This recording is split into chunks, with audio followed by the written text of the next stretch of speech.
Me, me, me, me. Me. Good evening. This is Captain Den here at the Den with the Den crew. I'm just gonna have people fire off tonight, and I'll go down the list and see if they have anything they want to say. Because right now we're doing something a little bit special. First, I'll do a quick wrap up. Last week, our intrepid adventurers were clearing out the Red Brand's little fort that they had underneath Tensor Manor, and while they were cleaning out uh, the glass staff who was in charge of the Red Brands, who is named Inaro Albrecht, he who claimed to actually be a Golden Strand wizard that was undercover to try to find more information about what was going on here in this region with the Echo Wave mine and the old ancient forge that lies within it. And a lot of the things he said made the Golden Strand member of the party, Valfred, it seemed like it was kind of legit.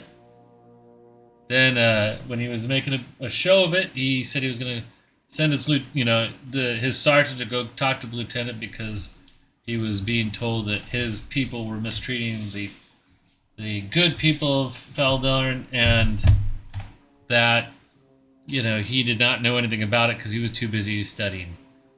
And while the lieutenant came in a few moments later, a giant bugbear walked in right after him and was like, "Hey, what's going on here?" And you just could see the glass off, hand palm himself. Oh, and then everybody looked tense for a second, and then the Red Brands just launched into battle, attacking the group. Glassstaff made a run for it. He started running towards the entranceway that everybody was coming in, and though the party fought the creatures that were blocking his way, it took them a few seconds to get through them before they can continue chase. The two fastest people in the group, which was Oberge Grand and Jet, were running full speed to try to catch him, with Darius close behind, I think, because he finished somebody off. But when you got to the entranceway to the cave, there was no glass staff to be seen, assuming that he could have either gone to the other side of the underground hideout that they were in, or he could have gone out into the forest. Jet and Oberge Grand started running full speed, pumping it down that cavern to try to get back out to the forest, while Darius went to go look across the ravine, and then he found and bumped into a few more Red Brands. And so if you go back and watch last week's, you'll see how they handled them and wrapped up the rest of the Red Brands that were hiding there in the hideout. Now, Oberge Grand, though, continued to run in pursuit, not hearing that there was more Red Brands, and he had a single target on his mind, which was the glass staff. So, at this point is what we're going to see what Oberge Grand's done. But before we do that, we'll start off with the de facto leader of the group, which would be Darius. Darius Goldenfield, noble halfling and hunter of duplicitous wizards. There you go. Next, we have Jetsam Jet Tremaine. Half-elf sailor orphan, seeking fame and fortune on land. Next, we'll have Sir Crumb, who is not here tonight. Unfortunately, Crumb had another engagement, so I'll be playing Sir Crumb, Paladin of St. Helos, protector of innocent and destroyer of the unjust. And next we would have Valfred. Valfred the Fair, half-elf wizard of the Golden Strand, soon to be 3rd level. All I need to do is do a rest, I've been told. Yeah. And then last but not least, we have Ymir Woodguard. My name's Ymir, Paladin of St. Augustine. and feel a little beat up at the moment, but bouncing back. Feeling good about myself, though. Quit partying so hard there, Ymir. No, well, when you have to absorb all the damage for everybody, it kind of takes Or you roll, double ones on your healing potion too is also a little painful. Those were awful healing potions. I blame the manufacturer. Yeah, that might have been the one you picked up from the Gnostic. Maybe he did something to that potion. Yeah, maybe he did some kind of sneaky things to it. Right. And last but not least, we also have Ymir's protege, Harv, the rescued goblin who's been fed plenty of wine and cheese and now worships the ground that Ymir walks upon and has tried incredibly hard to prove himself a true hero, so maybe certain people in the group don't threaten to kill him every 5 seconds. Or with a shovel. With a shovel. And then last but not least, we have the star of the beginning of our encounter tonight, which would be Oberge Grant. I don't know if I'm the star if I kept running and running and did not listen to my teammates right there. So Orbridge Grand, half-orc monk, maybe about to die or enter as a hero. So I don't know. We'll see what fate decides for me. Okay, well, let's get right into it. So also I need to scooch this down and over this thing here. And I want to thank last week we had a couple of people pop on and actually watch the stream live, which we totally appreciate. One was E-Money, one of our old friends and old players who currently down in San Diego. And E-Money, cha-ching, cha-ching. Are we even recording right now? I think, yeah. Okay, no, we have an excellent connection. I'm just being spastic. And I can't remember who the other person was last. Oh, I think it was Elwin. Our old buddy Elwin, friend of the stream, who comes on and watches occasionally with us. So, okay, so Oberge Grand, you just keep running down the cave in darkness, relying upon your half orcish, dark vision so you don't smash or run into everything. The cave veers to the left, veers to the right. The sweat is starting to pick up on your brow, but that little gangly mage didn't seem like he had the physical stamina to outdistance you. You just got to try to get a lock on the guy and find out what's going on. Battle hardened. He did. So boom, right here, right on the map where we start off, you are coming out of the cave and you're into the forest now. It's a little hilly in this area, as you remember that the manor house was on top of a small hill. I wouldn't say it's a mountain, but probably a good 500 to 750 feet up on this hilltop is where the manor is, and the cave empties out into the forest around the basin of that kind of rocky, steep hill. It's currently, I would say that you guys went in,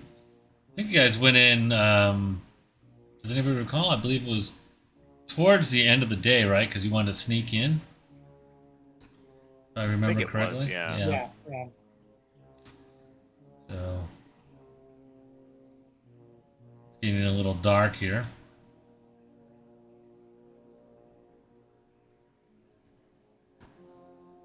Ooh, everything kind of went to gray.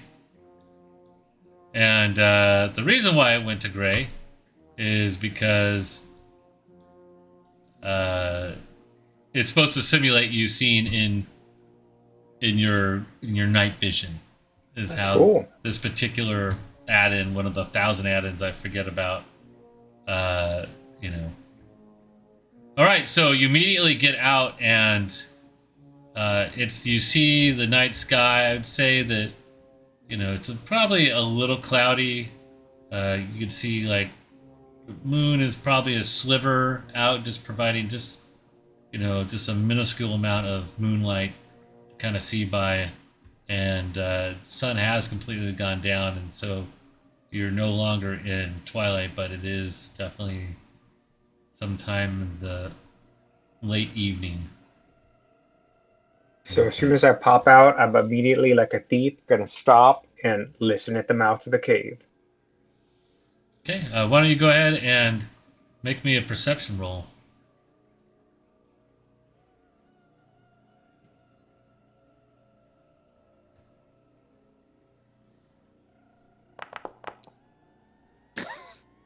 Didn't listen very well. Okay, well, so you get down and your instincts. You're from the your clan is used to being outdoors, though you have spent a fair amount of time the last few years in the Batarum's Academy. You still have those honed, orcish features of your bloodline. But the problem is that you were just running so hard down that, over 120 foot long passageway that, your heart is beating in your ears. And it's like you may need to take a few minutes to cool down to hear all the full natural wonders around you. So that's what I'm gonna do. I'm gonna take just a short stroll. I'm gonna put my fingers into the ground. I'm gonna put my ear to the ground. Once my heart rate slows down, and I can hear again. Okay. One thing is that you know for a fact that without real light, it's hard to see the fine details of if you're going to try to track somebody. It will be a little bit more difficult if you attempt to track or find somebody in the dark. So you got options. Okay. I don't know what equipment or other possible things you have, but that could hamper you a little bit. So go ahead and move up. Is the ground wet at all? Go ahead and move up where you said you moved forward a little bit. Okay. Move up a couple, probably right out here. Okay. The ground is not wet. It's actually, it's not, haven't gotten damp yet. This being, pretty much fairly inland and landlocked around here. But you could feel that, that there is moisture starting to form in the air of these clouds and start getting thicker above you. And you may even hear in the far distance, and you kind of look in that direction, you do see like a storm front that, if you want to make a survival roll, you could kind of figure out how much time you have before it possibly rains. I immediately think to myself, it's Glassstaff causing this storm. It could be dangerous Trying wizards. to delay me from tracking him down. All right, so you figure you probably got about 2 hours or so, based upon your outdoor experience, before it starts raining. It'll become really hard to find or track this guy. So my overall thought is, if I cannot find this guy quickly out here, I'm going to rejoin my compatriots, because I realize how dangerous this might be trying to fight this wizard one-on-one. Now that I've stopped and had a chance to calm down a little bit. All right. So what are you gonna do? Just I'm gonna chill there. I'm gonna put my fingers into the ground. I'm gonna commune with nature right there and see if the universe will tell me something about what happened. Looking for tracks, I assume. Then Absolutely. Absolutely. Anything, broken twigs, anything that would indicate somebody ran through here in a hasty fashion and which way they might have went. And are you gonna try to utilize any natural light, or are you going to do it in pure darkness? I will probably just try to zen out and actually see if I can, figure anything out.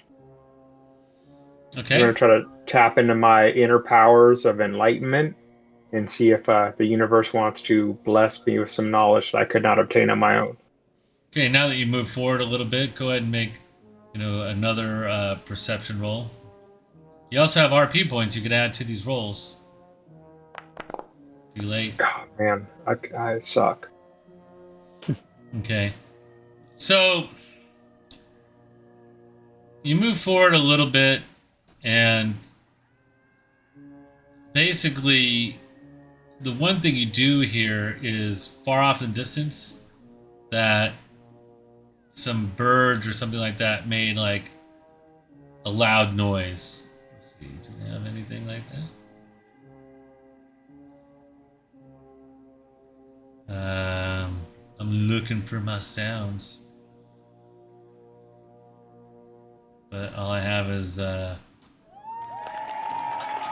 small crowd cheering that you're out there trying to save the universe. No, sorry. Sounds like bring that glass staff to justice. Let's see. He couldn't manage his red brands. That doesn't quite work either. All right, I'm gonna. If I don't feel like I can find him, I feel like I've now come to my senses. This is probably not a good idea to try to just go blindly after a very dangerous wizard, and I will start to make my way back to my compatriots. All right. Now, technically, you've only spent 12 seconds out here, so. Yep. And you do also have the option of. Dave, help me out. Is there take 20? Can you take 20 in? Not not in 5th edition. No. Is there a way to take more time or just no? Oh, I don't remember. Yeah, me neither. Okay. Well, so give me a total overall how much time you want to spend. Right now, you've spent about 12 seconds, right? I'd spend probably a total of about 3 to 4 minutes. Okay, that's a fair amount of time. Show me if you want to move anywhere else in that near vicinity as you. Okay. I would check around here. And I'd probably check around. I'd probably check all the little close by areas by the mouth of the cave. All right, go ahead and roll there. Okay.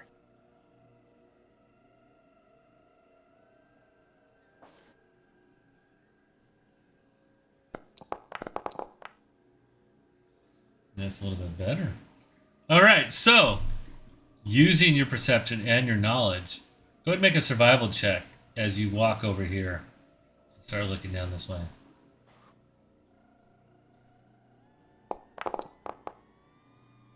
All right. With your one last crazy roll, I know I'm making you roll a lot. Go ahead and make let's see. Go ahead and make a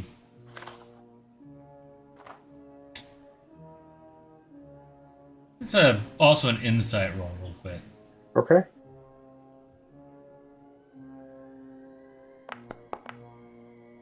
All right, not bad. So, all right, so immediately you go like, oh man, this guy's a wizard. Of course he's going to be smart enough not to run down the middle of the path, right? So you broke over here next to that pool of water. This looks like an old pond that keeps getting refilled every time it rains, and then you notice some boot tracks. You find a bunch of boot tracks.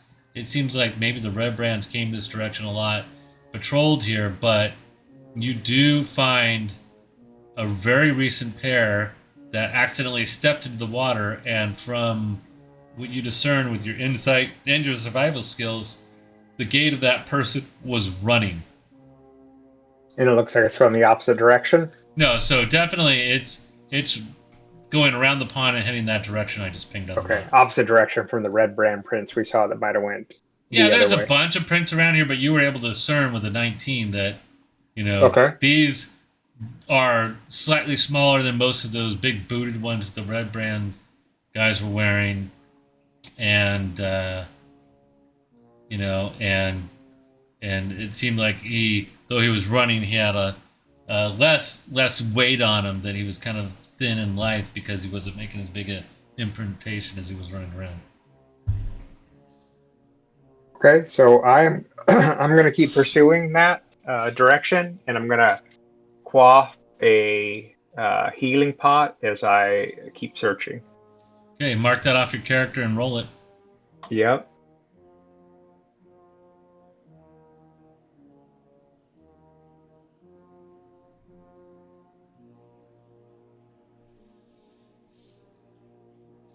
Oh.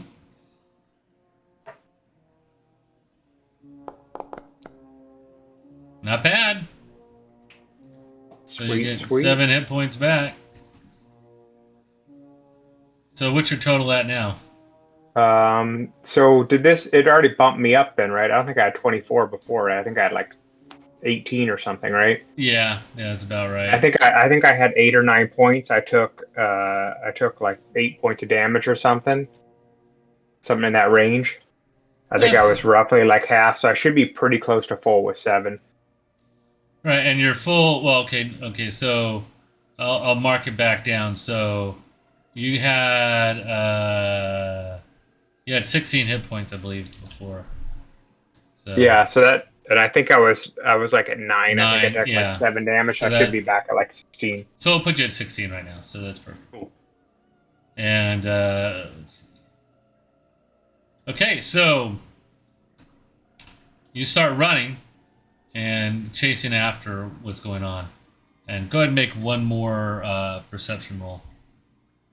Okay, and I'm gonna now that I think I found the trail, I'm gonna keep moving quickly, but I'm not gonna go blind running. Okay. I'm Now gonna that you know, I'm gonna try to track him. now that you know that Track you're these prints. what you're looking for, it's, you're kind of keeping pace, seeing how he kind of broke off, like by himself in this one direction, and you run for about 3 minutes, and you're probably still on his trail, and Okay. you're gonna go for it. You keep Yeah. going. Hell yeah. Yep. All right.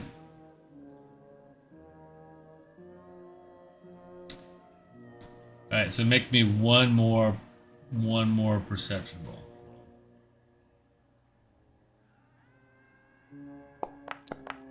I cannot roll for crap. Okay. All right. You go speeding around the corner, and at this point, like, you feel that you've kind of like lost sight of him, but you Mhm. know that he has to be close. So you just pick up speed and come whipping around a corner.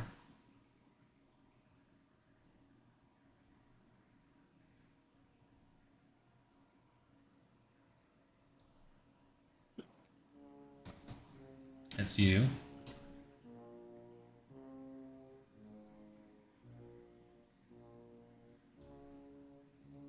Okay, just make a stealth roll for me real quick. There Just we to go. see how, though you're running pretty hard. Stealthy, baby. All right. So you got that, and I'm gonna roll this. But sorry, you're not gonna see it. Oh, and why not? I'll just roll.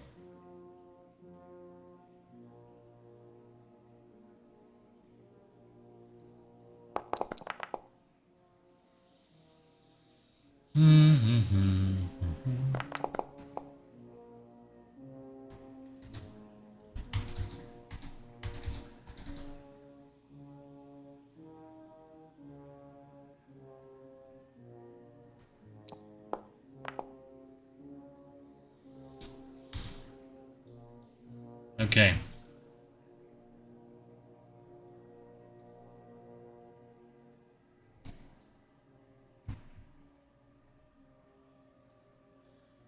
You come whipping around this corner, and you see Glassstaff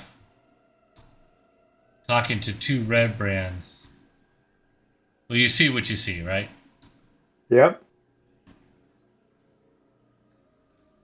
And he's talking to them pretty harshly, but you haven't gotten close enough to overhear what they're saying. What are you gonna do?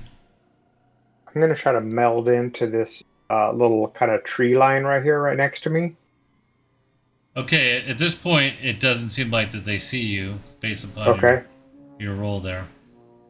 I'm gonna try to just meld into there so they can't hopefully see me and try to listen and see if they separate.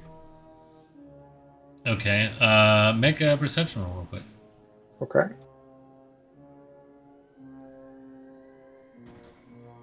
Oh, there we go. Finally got it. All right. You can hear him say, they're right behind me. So you guys are going to accompany me back to town, and we're going to get this mess sorted out now. It's a complete nightmare. So let's get ready to go. And they're like, well, what about Frag and Feldor? He's like, well, because you've bundled how you handle the town. I didn't tell you to go beat everybody up and take all their money. Now we have a huge problem on our hands, and now they want to come and, they've probably wiped out all your friends because of your idiocy and unable to follow strict orders to the letter. So I'm not quite sure how it's going to go down now, but they seem that they were out for blood, and honestly, I don't want to die because of this, because of your guys' idiot mistakes. And he looks kind of winded and kind of tired.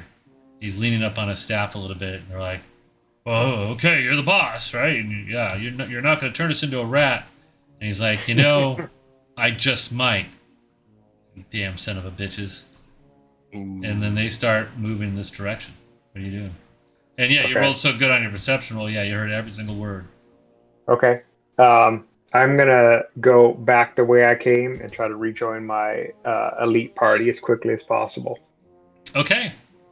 Interesting. Now we will move back here to the bright, sunny... Actually, no. Let's take that back. Let's move... Not here. We don't want to move there either. We want to move to somewhere a little different.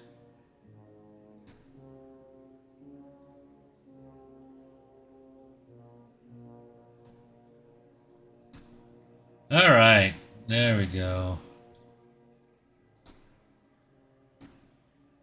Okay. All right, so that took you probably about 15, 20, 30 minutes, Obergron, and you make your way back to the cave as the rest of you, now joining the group, have cleared out most of the area, picked up anything that you could easily carry, and started to make your way out through the cave. And... I'm assuming that, you're still worried about threats and problems, and start heading, with a combat marching order, I assume, protecting the innocent people that is with you. The women and children. Women and children. Right, and anybody hear any music? Nope. No music. Ah, there we go.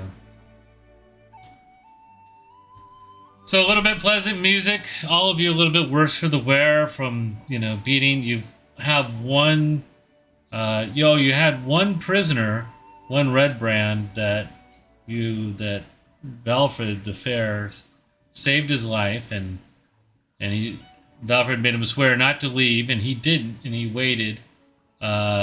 He's really torn up, but you guys are helping him along as well with the family that you all rescued as well. And you come out of the cave into the night sky that off in the distance it looks like a bunch of clouds are broiling, that it's going to be raining soon. Storm is heading your way. And you see Obergron standing there right by the entrance. Bridge! Oh, Bridge. Where have you been? We killed people without you. I'm so upset. You are a rather rapid creature. Does he realize he's muted? Or more importantly, did you see where our glass staff went? I think the wizard took his tongue. The wizard locked his mute button. What do you mean he locked his mute button right there? I'm no wizard. No, the wizard. The wizard is headed to town right now. We must pursue him quickly. You don't have to say any more about that. Let's go. On He's our way weak. there I could tell anyway. he was leaning on his staff. He's vulnerable. Don't let him corrupt the town. How far ahead of us is he? Probably just a few minutes. He was headed there right now. He knows that his party has bungled this. Don't let him turn the town against us by spinning some lie about what happened. Well, let's hoof Bring it. it- Let's see if we can beat him to town. Beat him to. We might get a mob together. Let's prevent him from doing that. Yes, all haste is due. Because as I see it, he may try to turn the townsfolk against us, saying we're the troublemakers. I think he Well, will. I think that between our prisoner and the family members that we've rescued, we probably have some character witnesses above and beyond those that we've made thus far in the town. So He it would managed to have be fool us very for a while. motivational. Don't underestimate this guy. Yeah, we underestimated him a little in the dungeon, and he just tuck-tailed and run. Well, we don't really know the full story yet, so Maybe we can keep him running. Let's go then. Let's go. So townward ho. And so, how are you guys proceeding on this townward ho mission? Are you I wanna say running with full haste. speed? Are I you want to say with haste. force march? Are you walking Full casually? speed, baby. Full speed. We know where they're going. Well, town Sounds is good. kind of a broad, but okay. Well, let's go to the inn where we're staying, and we know we've got allies there. Yes, I concur. So let's run there, and maybe we'll run into them on the way. So running. I just want Well, to. we've got a woman and children with us. I say we move at a brisk march, Mm-hmm. keeping in mind that we do have women and children who have been in captivity for some time. Was there anyone with Glassstaff? He had 2 red brands with him. Did they follow him? Yes. Honestly, are the prisoners that we released? They're gonna know their way back to town from here once we get them out. I don't know. It's really dark. That storm's coming on, and we haven't eaten well for days. And the I kids, think and the kids, it's best to have character witnesses with us. Each one of the kids is holding one of Crom's hands, and Crom just looks up at you and says, "Yeah, I'm not leaving these kids out in the woods. They've had enough trouble for the last few days." Less talking and more walking. Yeah, you're Yep. probably walking as you're discussing this. Okay. At It's a brisk just- pace. Well, unless you come up with a clever way to increase the speed of the kids and the woman, it's We going to be carry the difficult. kids. They're only moving about half speed because they are jacked up. I mean, not jacked up, but you know, they're They're malnourished and hadn't slept good, and you know, it's basically like going on a 4-day D&D convention bender with drinking nothing, not eating right and drinking tons of coffee, right? Just I teach have them. I have an idea, but I don't know if you guys would be open to it. Uh-oh. Maybe we just have Crumb escort them to the closest farmhouse while we go catch up to Glassstaff. I think it's a bad idea. I think we need to have them with us in case he is rising the populace or trying to rise them against us so that we can have them to attest to the Yeah, treatment that they I kind receive. of agree with that. Well, I am the sheriff, so let's see what they say. Well, Let's see what then, town why folks don't say you- about that. Why don't you wiggle your stumpy little legs and get back to your sheriff's office and we'll catch up? And Harv is like, "Have an office?" Yes, Probably and, do, Harv. your insect deputy. Oh. And just thought we were making so much progress last time. we can still make it to the closest farmstead. Yeah, and let's actually make have it close them- to the closest farmstead. And just Point have of them- fact, I have not you know, threatened to kill it with a shovel in several sessions. You still call it though. If anything, I would say to leave the kids because if we take the woman, she's going to carry more weight than 2 children in terms of what happened. I'm gonna ask you, what's the what's sorry, brain getting a gear here. I'm gonna ask the woman. You're familiar with the town, right? Yeah. Yeah. Okay. So we'll escort you to one of the local farmhouses, and you should know somebody at that farmhouse, right? Oh, probably. Yeah, of course. Unless something has happened to them as well. Well, we'll start heading towards a farmhouse. We'll at least get the children safe. We may have you come with us though, so you could be a little help in saying of all the atrocities that have happened to you. As well as pointing out both the red brand and the guilty parties involved. Our wizard, our suspect wizard. But I believe Pip's farmstead's just on the edge of the forest, considering Pip and. Oh, he would love a mission of protection, keeping the kids safe in the house. Absolutely, absolutely, Absolutely. He'll eat it right up. And to be fair, it's like, you know, I don't know what I was thinking. Anyways, all right, so you guys move out towards them. You all know that you could be moving faster. Since nobody decided to go out ahead and try to track or follow the red brands, you made it over to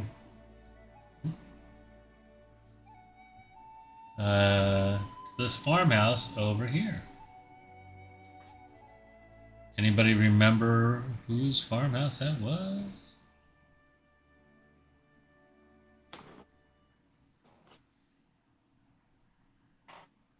Nope, nobody? No. No. That is the Alderleaf farmhouse. And With Pip and Carp. right, so that's where Kuline, Alderleaf, mother to Carp, and so you guys come in there and knock on the door, right? Who's gonna be leading this? Halfling does a pretty good job relating to the kids. Yes. All right. Yeah. I'll take lead. Okay. So you knock on the door, and then probably a middle-aged halfling woman who, you only saw at a distance before, opens the door, and she looks up and, oh my, and she sees you, or she sees all the party behind you. Doesn't really look eye-to-eye level yet because there's this ginormous tiefling and the human and an orc, and everybody standing behind them with the kids and stuff like that. And then she looks down at you and she's like, "Oh, hi! I see I see the brave adventurers are back. Have you saved Valdelver today? What? I mean, hopefully Carp didn't get into any trouble or anything, did he?" No, I have not. We have not seen Carp, but we have rescued these small children and their mother from bandits. We were wondering if you could look after them for a moment. Sure, of course. Of course I can. And Nissa, not Nissa. So you have Myrna, and their two kids, Nars and Nilsa. And Nars is 13-year-old, and her daughter is 18-year-old. And she's like, "Oh, Myrna, well, you disappeared. Where have you gone? The talk around town is that you and your husband, everybody, closed up your shop and left Fandalvin." She's like, No, it was a little bit more grim than that. Those red brands who've been coming around town and causing everybody so much trouble. Well, I mean, my husband, he was a very proud man, and when they came, they got into an argument, and then he was going to head out to the tap house to confront them after they vandalized the front of our shop, and he never came home that night. and we feared the worst. And then, then we, the next day, some of the Red Brands came and they told us that they found my husband, and so we went with them, and they took us to some caves underneath the old manor, and then they put us in jail cells, and they would poke at us and make jokes and saying that they were, and then they told us they were going to sell us into slavery, which seems quite cruel. And it was a horrible couple of days. My poor little darlings are scared senseless until these brave adventurers came, and she looks over at Jet and Handsome, and rescued us and vanquished all the foul Red Brands and brought us reason, and here we are today. And so Quelling, of course, come in, and oh, you adventurers look like a little bit of rest for the wear. I definitely baked a bunch of crumpets, and I had a big pot of tea brewing. Come on in for a moment and warm yourselves. It looks like the rain is about to start. That sounds divine, milady, but we are on a mission. We have important business to take care of. Oh, So okay. we will have to take you up on your crumpets and tea another time. I'm sure the kids would enjoy to have some of those crumpets. And then all of a And I sudden, hope- Carp pokes his head out. Oh! And then you see Harv like, ah! And then he jumps up towards Harv, and they do this weird kind of that hand slap shake thing, and they kind of giggle for a second. We must leave immediately. We have no time for this. Yeah. Buzzkill. What's the kid that lives here's name again? It's not Pip. Carp. It's Carp. Carp. Yeah. Carp, this would be a great little mission for you if you stayed and protect these kids. As you guys look out, see the storm clouds are getting closer and closer, and you feel like, yep, oh, yep, nope, here it comes, or maybe not. Well, one more thunder strike there. Cool. Yeah. Every time I try to do like more sounds, it just takes up more time than I can get. Oh my goodness! Come on, where is it? There we go.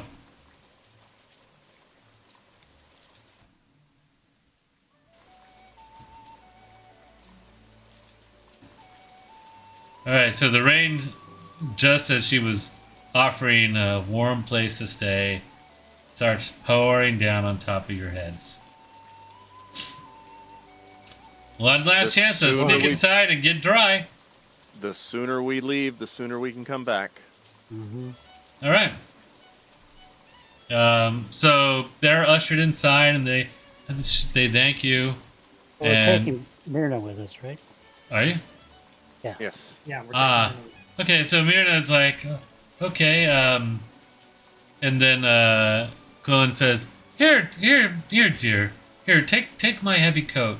I know it's not much for you, but since you're so large, but at least it will fit across your shoulders."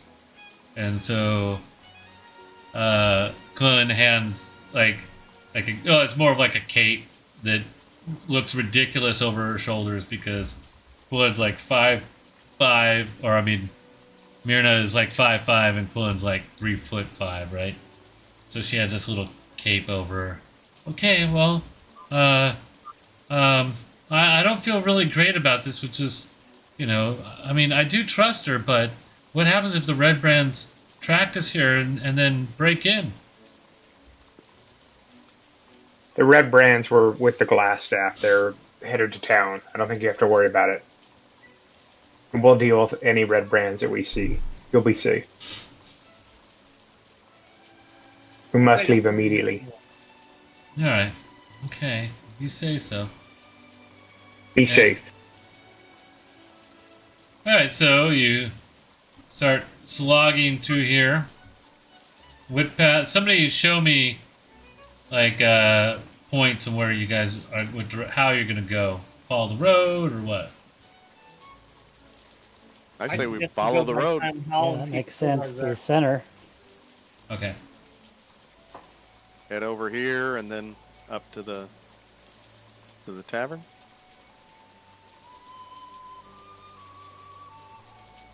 Do it. All right, so you start walking in that direction, and Myrna looks miserable as the tiny little halfling cloak isn't enough to cover her, and she's getting drenched and probably malnutrition. And wow, you guys are. She just escaped bondage, man, of slavery. She should be feeling Nobody better right now. offers up their weather cloak for the lady. Well, you guys are a bunch of jerks. Anyhow, Yes. especially you, Jet. No, I'm just Yeah, kidding. especially Jet. No, I'm just kidding.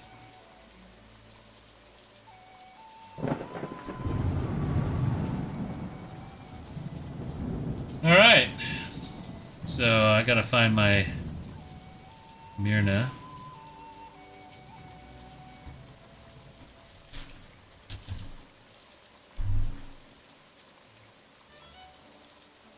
Huh.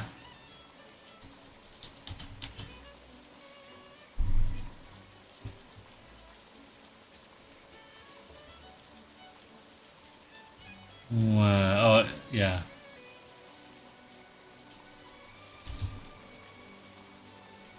I could have sworn I made a Myrna pond a while ago, but Well, you had an icon for her in the. yeah, on the other map. What are let's see. Do. I can pull that up really quick. I wonder if it'll let me drag her over.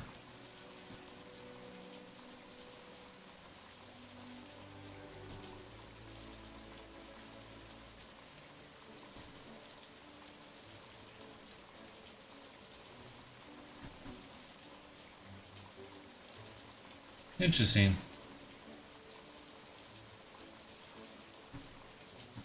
Yeah, sometimes this thing is not nearly as cool as when it doesn't work right.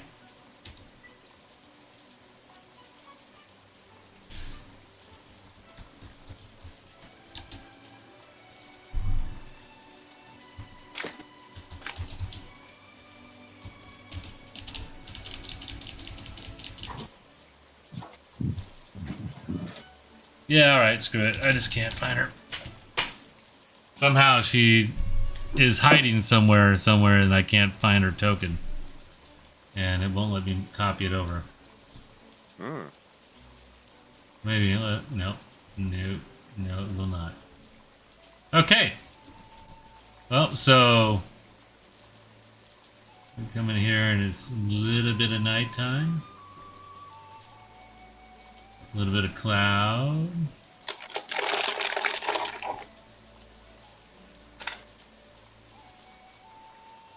All right. Okay, so you guys come marching up to. Uh-oh, somebody's scraping there. And this will be Myrna for now. Okay, all 8 of you come marching up to the Stone Hill Inn.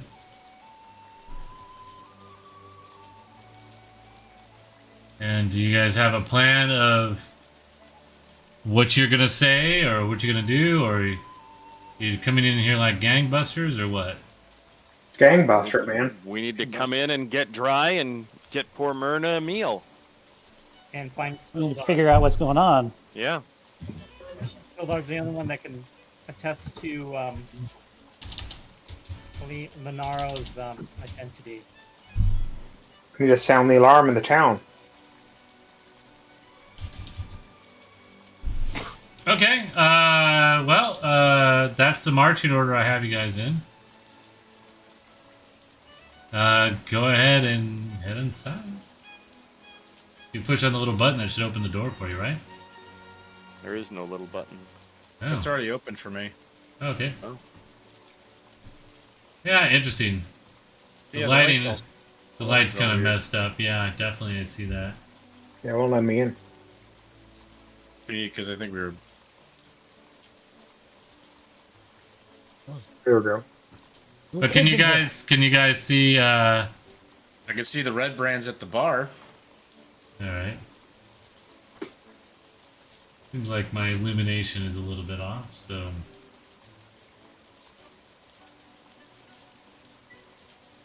What's the dude's name that was hanging out here that we helped earlier? Oh, let's make it daylight. Well, Goblin?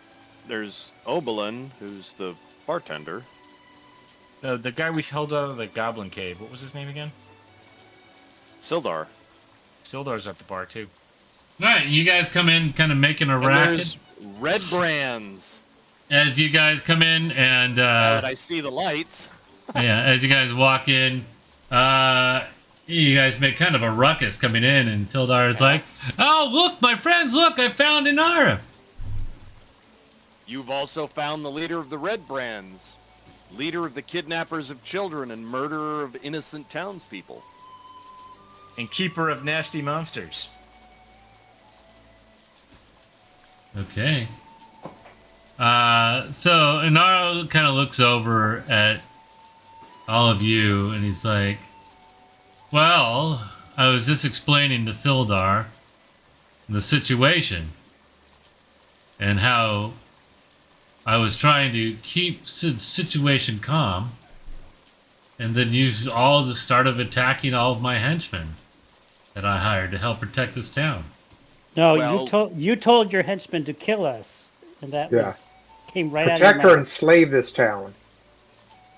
All right, and then Sildar is looking kind of baffled, and he's like, "Well, what?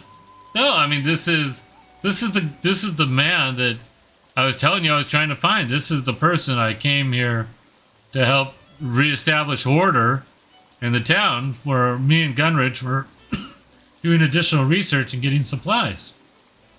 This man is working towards his own evil ends. And Sildar looks kind of perplexed, and he looks straight at Valfred, and he's like, "Well, what do you think, Master Wizard? You're Well, I think that Monaro here has played you as somewhat of a fool, because it is true he did attack us after we shown him mercy, and he did not explain himself beyond the fact that he was in disguise. And further then research. Inara interrupts you and puts his hand up. "Look, there definitely was a misunderstanding. Perhaps we should go into I'm gonna the. interrupt him. Let's go into the conference room. I'm And gonna interrupt him, what do you say? and I'm gonna put my hand. It's like, no, your time for talking is done. We're taking you in. You're under arrest. Make a saving throw. Actually, no, you don't make a saving throw. Let's see what happens. Hold on a second. This will just take 1 second. And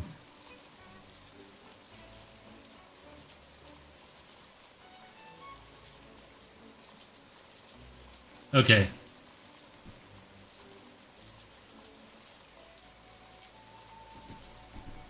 I need to take a wisdom saving throw. Yes, sir. You need to make a wisdom saving throw. Do it, baby. Get it. 19. Yeah. All right. He's charmed by you. And He wiggles his fingers and mutters a couple, words under his breath, and he looks frustrated. Look, as he interrupts you again. Let's take this in the other room and talk about it away from everyone else, because if you back me into a corner, this won't end well for anybody. Sildar, you've known me for years. Hey, but Right? It's not obvious. And then It's not obvious that he tried to charm him to anybody. You can make a perception roll and Arcana roll. You don't really know I mean, necessarily. even to Sildar. any. Obviously, we have a crowd here too. I'm gonna say to the bartender, the lady bartender dwarf from the other place, and the two. These are the men that have been. Well, no, hold on before we move on. Okay, so our people want to actively see if they noticed.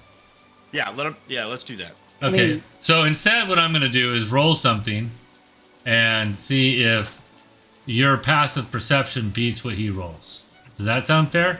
That way we don't have to sit through. Hang on a second. Yeah. Hang on. We don't have to read through a ton of different people rolling at once. It's vocal and semantic. I mean, you have, if you're doing a vocal and semantic spell, it has to be obvious.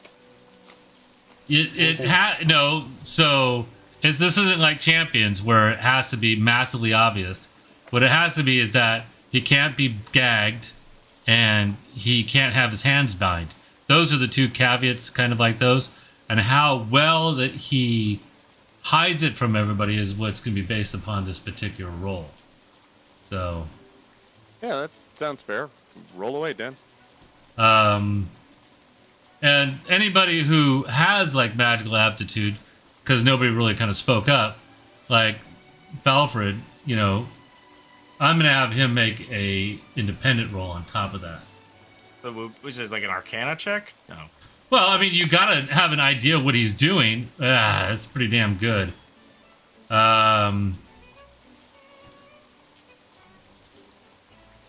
What? Yeah, so that's going to totally crush everybody's passive investigation and perception. I mean, like, insanely. But it didn't, it failed. So, Yeah. not that anybody knows that it failed. But, Valfred, I'll let you go ahead and make a straight up perception roll to notice, though, because you would be extra alert of what this guy does, and you would know what his particular tricks would be. Got it. It's gonna be hard to beat. It's going to be hard to beat.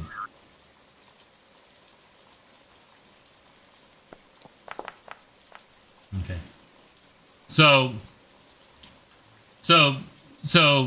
But Ymir, you know that you felt an influence kind of like trying to calm you down before you kept going with your statements, and you're just like, screw that. And so at that point, you were saying that go ahead and continue when you say he's going to try to interrupt you with some other speech too. So go ahead and go for it. Sorry about that. Everyone, this is the man who's been shaking your town down. That's it. That's all I'm going to say. Okay. I'm looking at everybody else in the bar. Arrest him. Do not believe his lies. Arrest this imposter immediately. And Sindar stands up and he has his hand on his sword. Look, you guys saved my life. I owe you a lot, but you're coming in here and making accusations that you haven't any direct proof besides what you're telling me.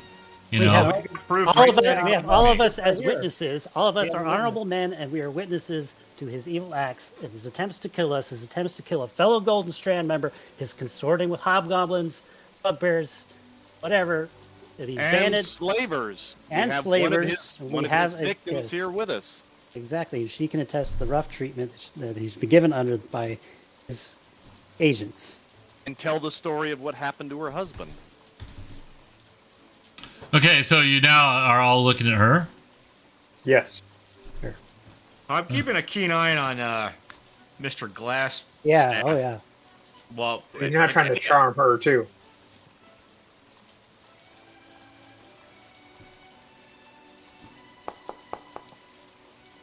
Okay. So she she looks scared and frightened right now, for one. Hey, you got, death, murder, violence, you guys are all shouting. The wizard is almost shouting. He's trying to keep his composure. Sildar is aggressive. The two red brands are sitting back with their drinks in their hands, like, just like, well, fuck it, the wizard's like, she's like, well, yeah, some of what they're saying, yeah, for sure, but, Yeah, but they're saying it's pretty right. And Sildar's like, okay, well, and there's a bunch, there's some, a couple townspeople in here, a couple other people are like in here, and like Sildar's like, he looks over, look, Lenara, my old friend. I mean, these are honorable people. There's 2 knights of the Saints with them, as well as a Golden Strand member. I can't vouch for the Goblin and the 2 sailors over there, but he says, look, as I told you when I came in here, you know what my mission was, and what I was trying to accomplish. What I'm trying not to do is just turn this affair into a whole hoopla. And you see Tolbert over there, and he's like smiling in a sense and kind of listening to this, like, wow, this is some good gossip. This is some good drama, and everybody's like staring at you. And Nara just basically just holds up his hand. All I ask is for a little privacy for us to discuss the matter, where we can settle our affairs, privately and not in the middle No, of you're under arrest. I start marching No more across tricks. the way. Okay, No you more head towards them? All right. Yeah, I do. We're going to roll for initiative. Enough talking. Sildar steps in front of you. He says, you have no right to dispense justice here. You take another step towards my friend and I will attack you. I am the sheriff of the town. I have every right. Well, you said there and kind of cackle like a madman, but... And this is Golden I'm not- Strand I'm not business. chuckling, This I'm is also laughing at- Golden Strand business as well. So Valfred has every right to challenge I do. Wildstaff. Yeah, and Nara says, though I might, as he pulls his medallion out from underneath his chest, and he says, and I am a Golden Strand member too. Fine, we will air all our dirty laundry in public. And he points over at Valfred. He says, you know what you have wrought by letting your companions do this out in public. So whatever their fates and whatever happens based upon my mission is now upon your head, unless you handle your people now. And I agree. He will make I will he will have make my intimidation spell All right. or intimidation roll. I'm not sure if he'll make it. He's not that intimidating in a sense, so it's gonna probably come While out this silly. is going on, can I grab Myrna by the hand and take her over to Grissa and ask Grissa to keep her safe and give her a meal and slip her a gold piece? Yeah. Buying the witness? So that no, I'm trying to get her away from impetuous people who are intent on causing combat in here.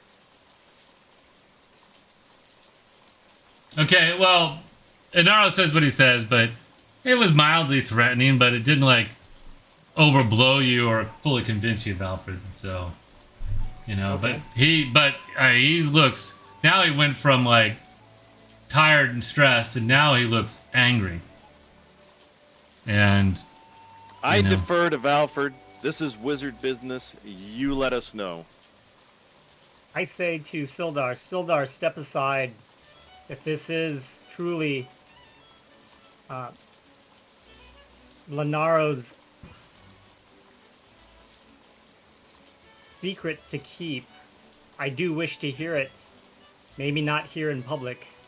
If Lenaro wants to meet in private, he can leave his companions, the Red Brands, outside. And Sildar, if you would want to meet with us and my companions, we will meet together and figure this out, because before any grievances are known and any justice is dispensed in this town, I do want to know the truth of it. And that right there, my friend, is Golden Strand authority, finding out the truth. And then Inaro says, "Fine, let's do as I asked. Let's go to the conference room where we can talk." Before we go in the conference room, I'd like the barkeep to go check the room and make sure all the windows are locked and sealed. Yeah, okay. He kind of hops over the bar, not wanting to cross between you guys, because you guys look like you're going to throw down. And he goes in there, and the red bands at the bar, they have their back to you, and they're not even like threatening violence. They're just like drinking, like, you know, and not really paying much in the way of attention to what's going on. But Sildar just looks upset, very nervous, and a little bit confused. All right, and after a couple minutes, Tobin says, "Come back." Well, okay, I barred the doors, but they're barred from the inside. I mean, you guys can unbar them and get out if you want. Yeah, you can use the conference room. And Nara says, "Thank you, barkeep. At least somebody has some sense here." And he starts walking this way. If anybody's gonna do anything while he's walking, let me know. Yep, just following. I'm following Valford, man. This is wizard stuff. Yeah, basically, what I would want is, who is it, Nissa, to actually watch the Red Brands for us, and if they make any unusual movement towards the door, or if they leave, to inform us. Of course, good master. We'll let you know as soon as you know anything strange happens. But truth be told, I must be honest with you. The wizard with Sildar is the one that he came with several months ago and stopped in here for a few nights. That is Okay. that is the Golden Strand member, but he was in his robes when he showed up with Sildar. We haven't seen him for several months. So just to let you know, that's why we were kind of shocked, and we're all very confused, and would definitely like to understand what is truly going on here. All right, so I'm gonna have you guys head back. I'm gonna. Sorry, one more thing. I'm just gonna whisper to Harvin Goblin. Okay. Can you read that, or do I need to translate it? No, I can read it. Okay. But I'll tell you this, guys. I'm gonna have to go to the restroom, so I need a few moment break. I'll be back as soon as I can. And is everybody in the room that needs to be in the room? Yeah. Yeah. I'm gonna tell Myrna that she was very brave and thank her, and then head to the room. All right. Okay, gentlemen, go ahead and talk amongst yourself. I'll be back in a few moments. I'm gonna take a break too. Sounds good. It's got a tornado warning. Holy crap, man! You're only missing an earthquake. Ida's been spawning tornadoes in its wake. I believe it. Hey, That just is remember, huge. Han Solo shoots first.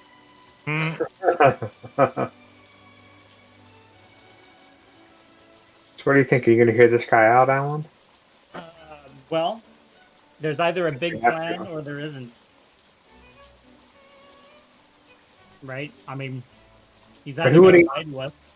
Who would even enslave one person, though, for the right cause? That's wizard stuff, man. Wizards have weird heads. He's either going to lie to us or he's going to tell it to us straight.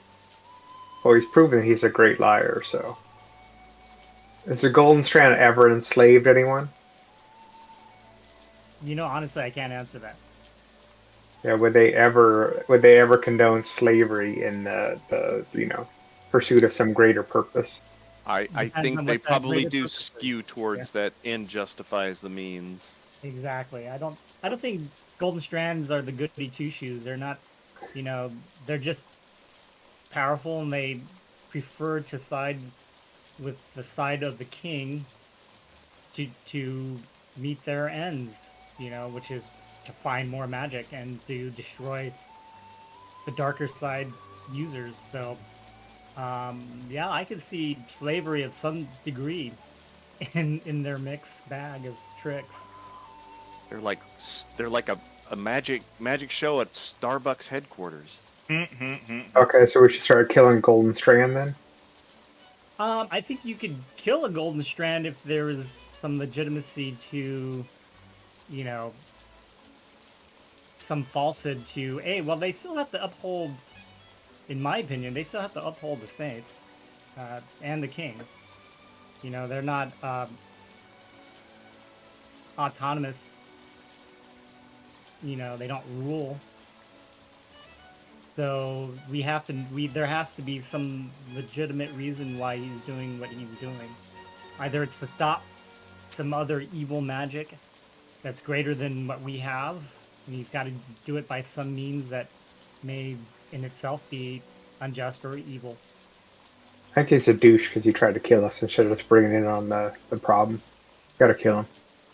Yeah, I mean, you heard his discussion when he was leaving the cave. Yeah. And and what you related to us seems he's trying to socially engineer the situation in his favor, and that does not look good in my book. No, I think he needs to die. He's had ample opportunity to be a good person. Yeah, being manipulative though is the wizard's protocol though, so it's not totally against it. But against, let's say going against. All right, sorry guys, that Costco soft taco plate did me wrong. Whew, boy. Man. Okay, we're able to start strategizing a little bit here while you're gone. All right, so you guys definitely had a few moments to talk as you followed them back in the room. Did we get Dave back? No. But you guys are, Sildar and him are talking at one end of the room here, and they're kind of mumbling. You guys are over there kind of grumbling.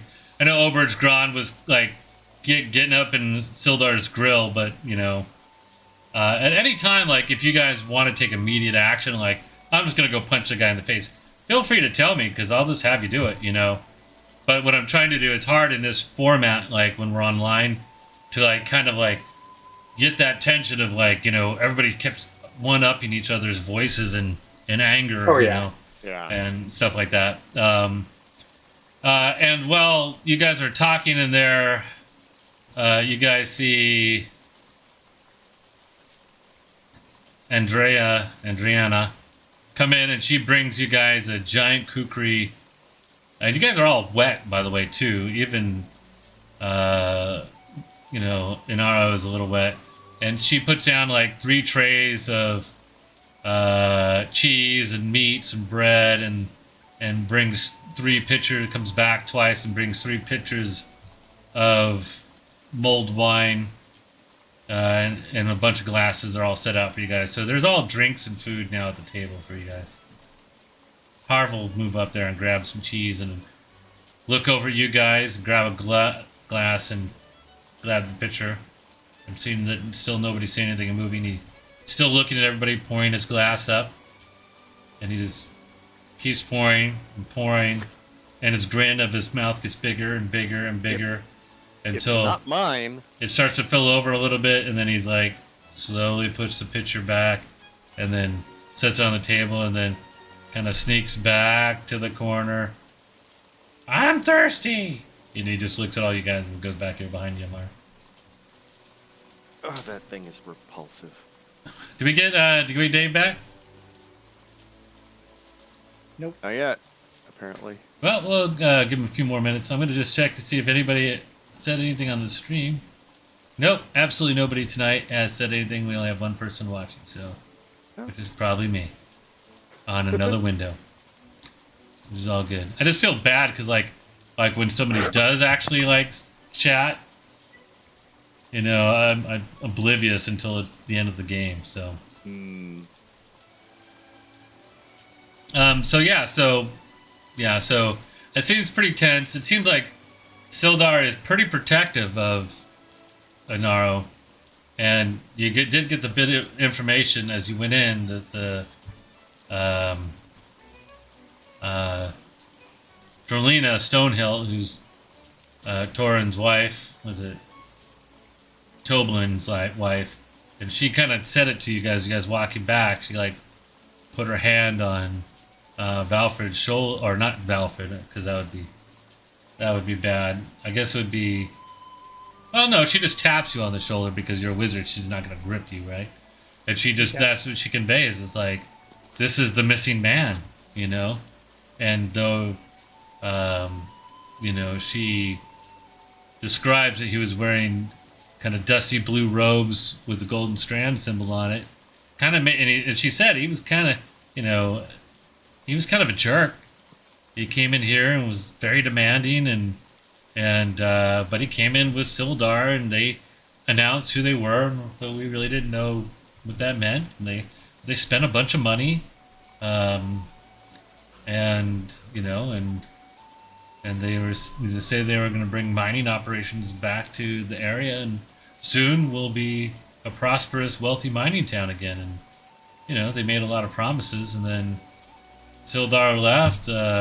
We figured Inara went with him, and then a week later, you know, we started seeing these red brands around.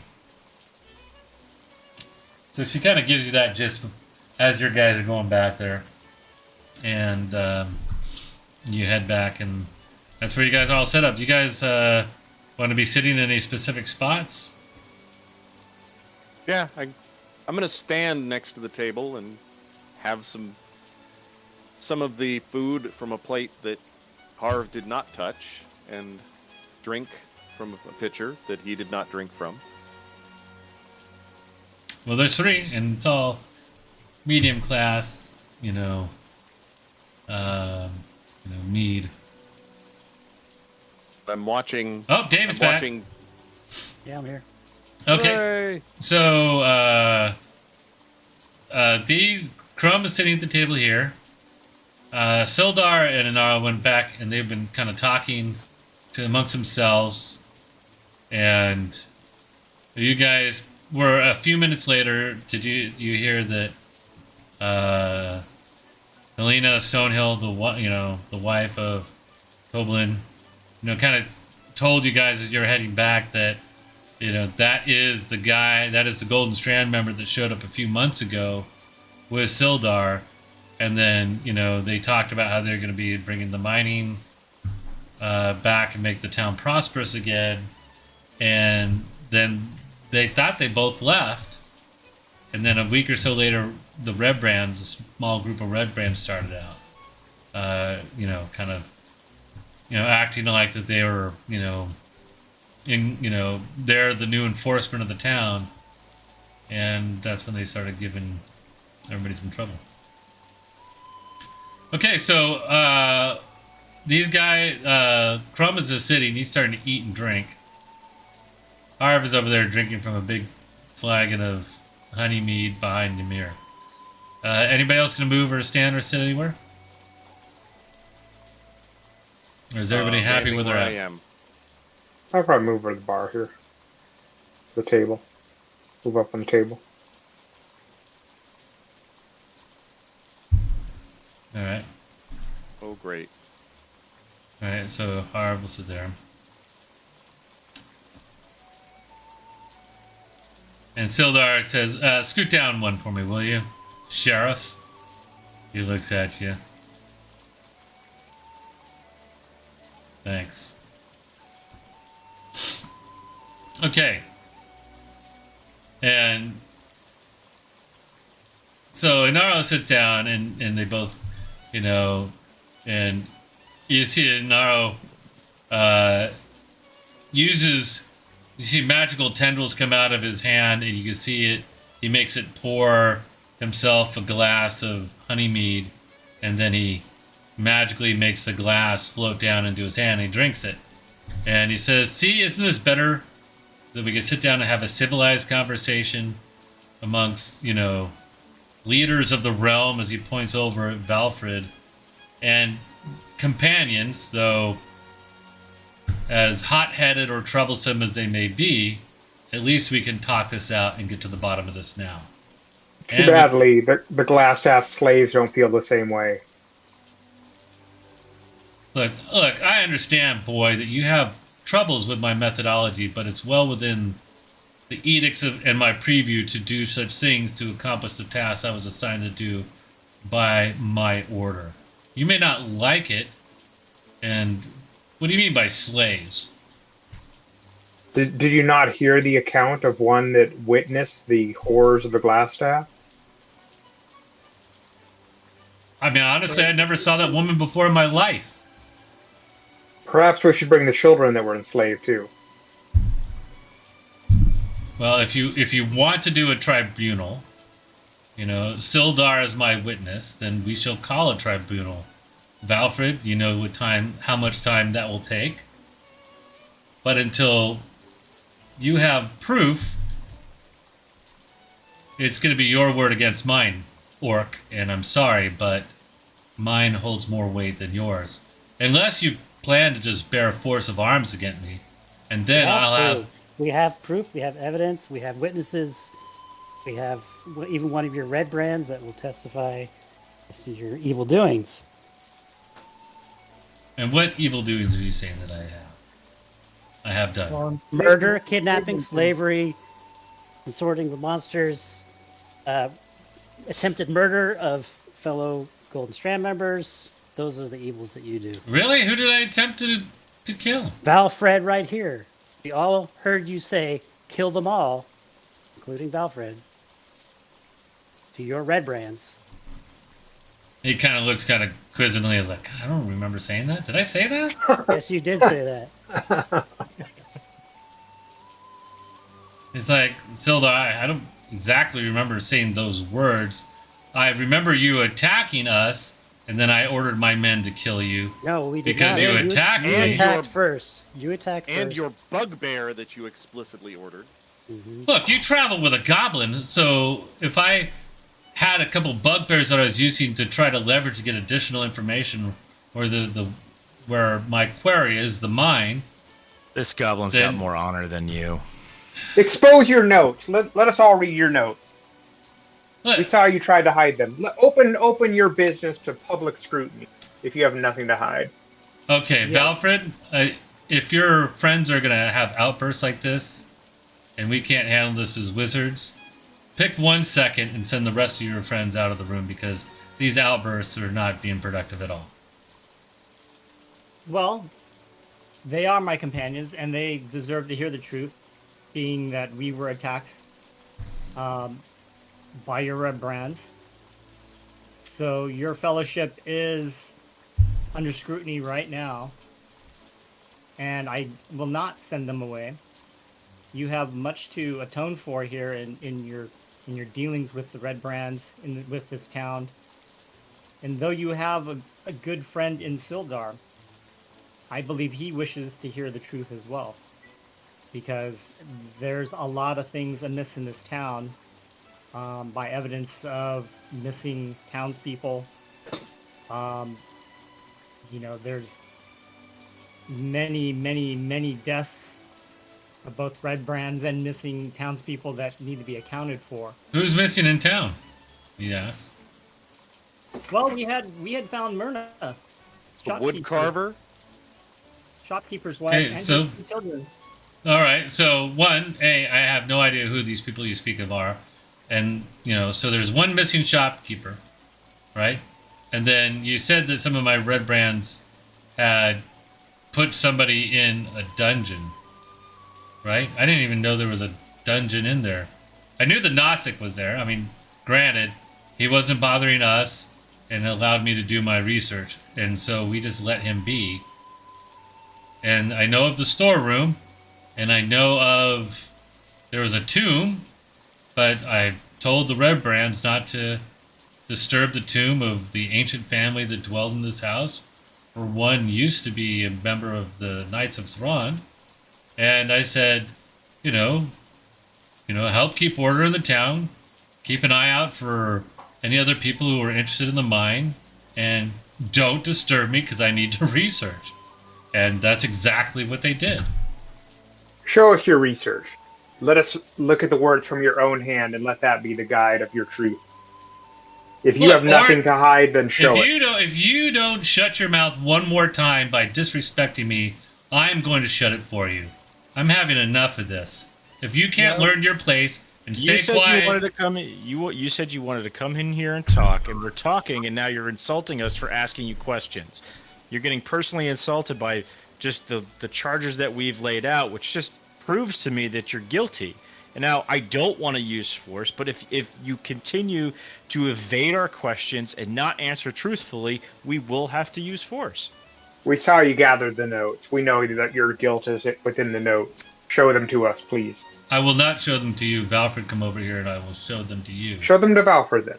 I will approach Okay? tomorrow. I will say, in these dealings, we will find out what's happening, but You know, you cannot, you know, discount what my friends are saying when their lives are also on the line. Well, You know, I could see that you say, well, you slaughtered a score of the people under my employ as well. And trust me, your friends will be answering for their deaths as well once the proof of who is right and is wrong in this matter is. And I'll tell you, Sildar, or I'll tell you, Valfred, that you're going to lose stripes over this. you know, if I do, then that is the Order's dealings. But for right now, you have been irresponsible in your dealings with the Red Brands and charging them with, you know, policing the town and not following up to see if they're doing their duties. All right. So he opens up his binder and he points out several maps of locations, you know, in the area. He says, I've had the Red Brands going out and searching these particular spots for any parts of the mine. He whips out a bunch of notes. Most of my books are back where I was doing the research in the library, / where I was making potions while I was working. But you can see these notes are referencing these pages of these books and those pages of these books. How much time do you guys go lost? Because he's going to sit here and he'll just keep going he goes for a half hour, Valfred. And you can make an intelligence roll or an insight roll to try to decipher all his notes and stuff like that. I'll start with an insight just to make sure he's not leading us down some. Yeah. Don't let him control showing the notes. You look at them yourself and you flip through the pages yourself. Yeah. Okay, so I mean, in other words, that it's completely neutral from, you know, not that it's a false reading or a positive reading, but you cannot detect any ill intent, and everything that he's showing you is intense research of the area, and he's referencing, and he has scribbled down notes about paragraphs about references of Dwarven clans. You know, he has several references of history time, but you know, without all that books and material, without spending tons of more time, I mean, this looks like very organized, highly detailed level of research from just basically. He's throwing a honeypot at you. He's looking for the echo wave mines. Is that what he's trying to? Yeah, and you can see it's mentioned multiple times throughout his notes. For sure. I mean, that's pretty obvious. That doesn't take an intelligence roll to figure out, you know. I mean, so once again, I mean, you don't find any hidden intent of what he's trying to do or if he's trying to lead you down a direction. I will ask him point blank, what is the reason for being so secretive and having this clandestine group of operatives working for you, known as the Red Brands, to search out the Echo Wave mines? He says, well, mostly they're just paid mercenaries that I get them to make sure that, you know, any other, like I already told you, any of these other forces that are coming into the area, you know, that have an interest in this mine.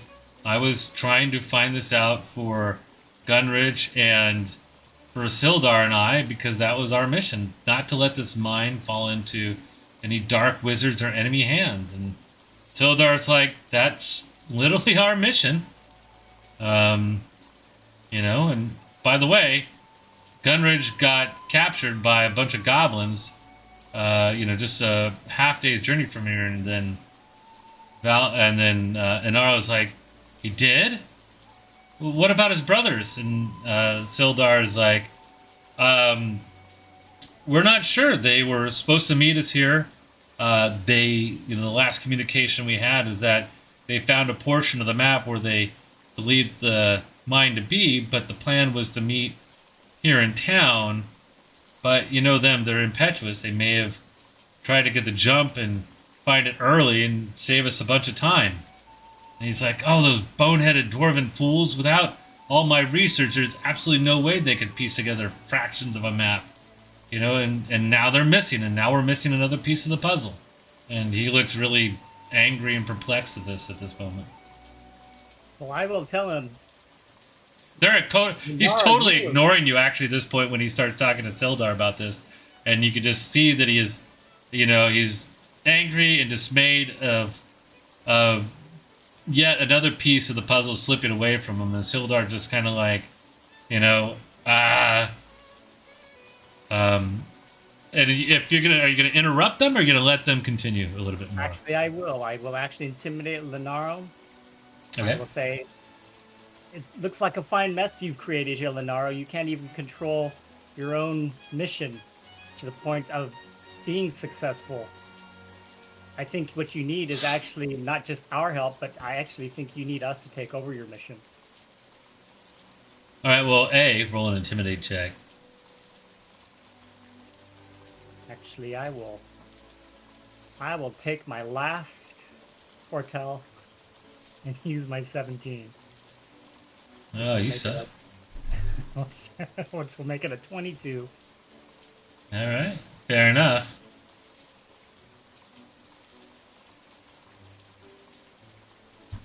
$22. Okay. Let's see. And you're intimidating him? I am intimidating them, yes.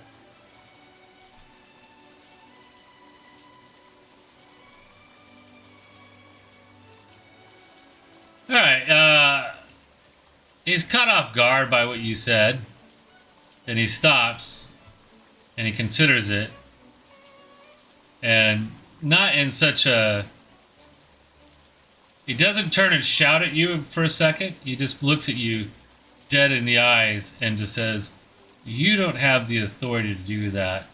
And if you want to take over this mission, you will need to come back with a writ from the head wizard at Mountain Ford to take this over.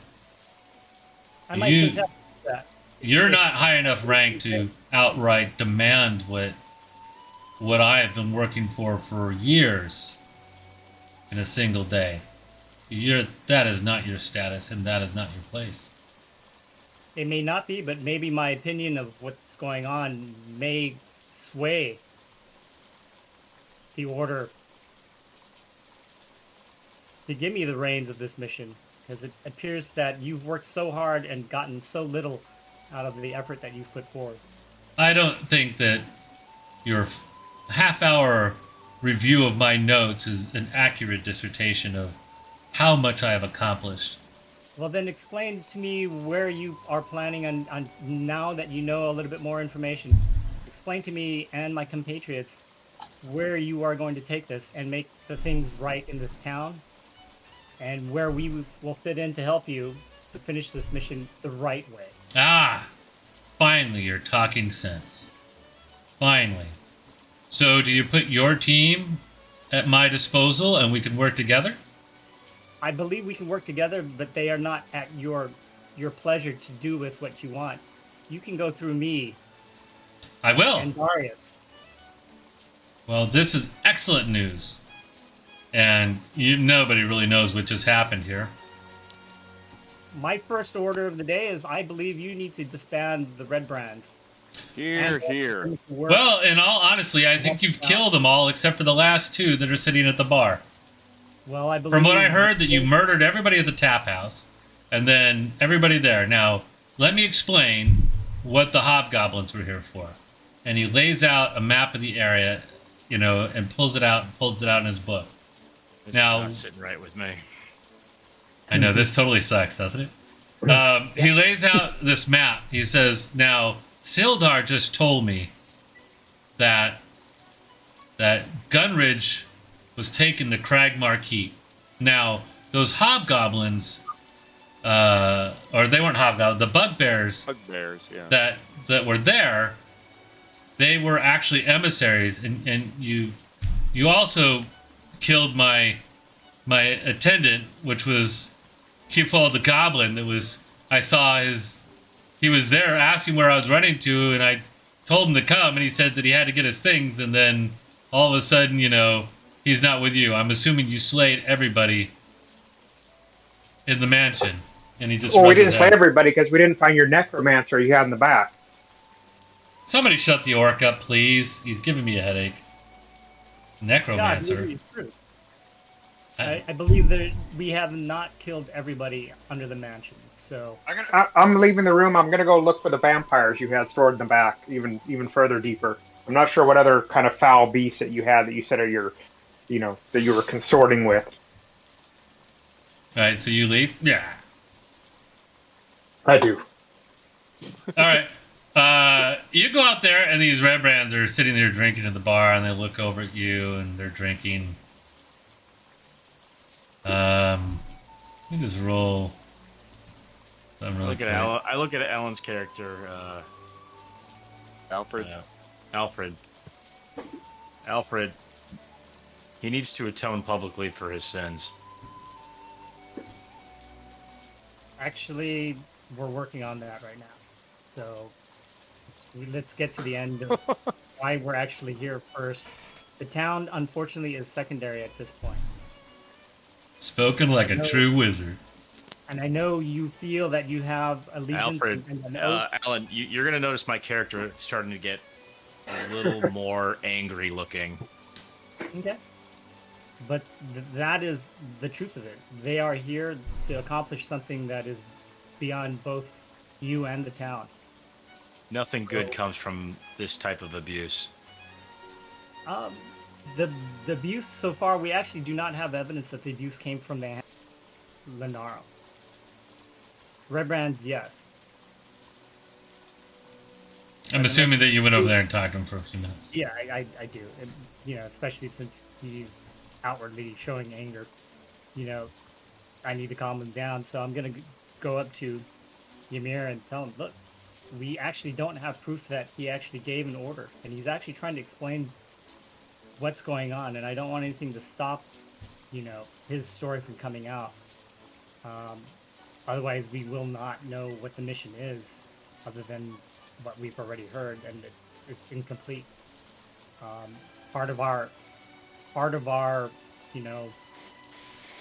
mission is to find Gunridge, and this may be our only means at this point to get a good lead on to where to go at this point. From this point on, what happens after we have this meeting, I can't attest to, but at the moment, I still need more information. So, unfortunately, the town's goodwill will have to be secondary at this point. We will try to, of course, make amends some way, whether it's actually from Lenaro or Sildar or the Red Brands is yet to be determined.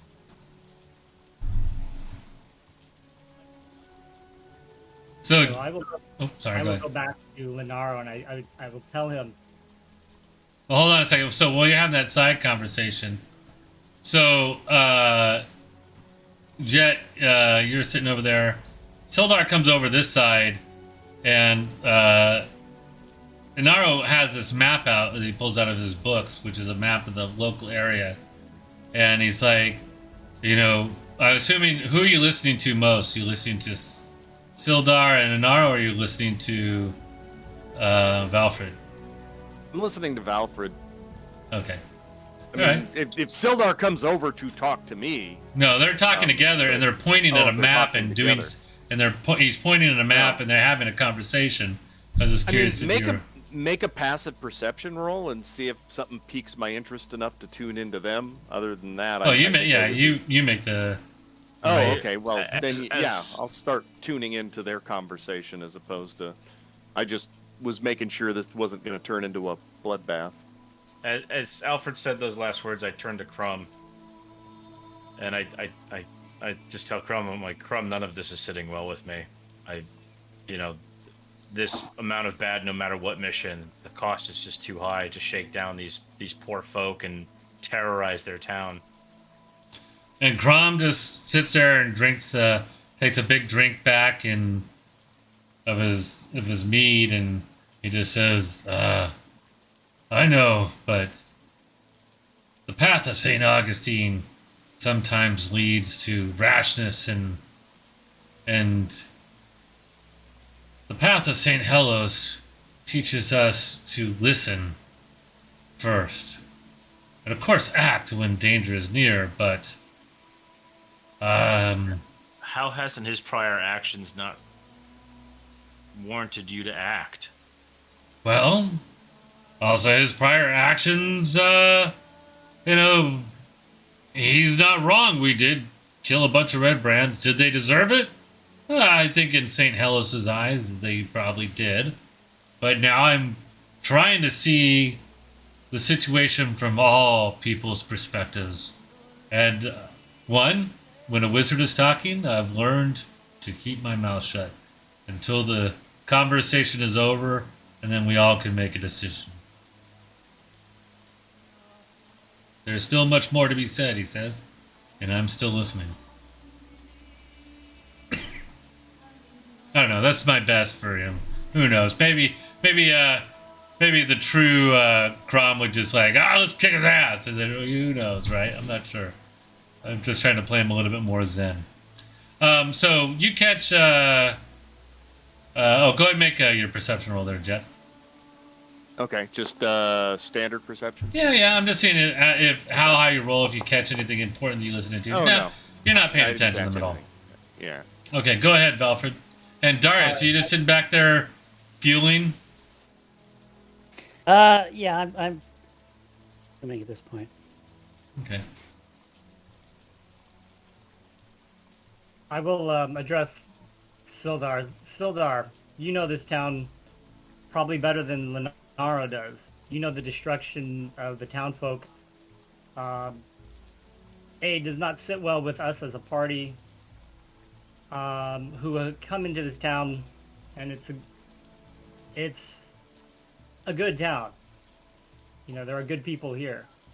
It could be prosperous. It could be many things, but you know, I'm pretty sure the townsfolk, if driven, could be helpful in this situation, but in their current state, I don't think so that they would be helpful. There's no reason that I can think of why we would have to be so secretive and to prey on this town in any way, shape, or form, and I believe amends need to be made. I agree. I mean, you know, when I arrived here and heard about these red brands, the kind of trouble they were causing, I was definitely concerned. And hearing now that the, you know, what may have happened to the leather worker or woodworker or whatever worker he was, I mean, that is definitely concerning for sure. I mean, granted, you know, from what Anarlos had told me, that he hired basically 2 broken mercenary companies over the course about 4 months ago as he was traveling in this direction, gathering whatever men he could. And then, sure, he made, you know, put one in charge of lieutenant and sent several scouting parties out. But, you know, I am curious to what happened, to find out what happened to the woodworker. But, you know, they were acting like thugs. But, you know, several town militia, you know, in places all over the world sometimes act the same way. Do I condone it? No.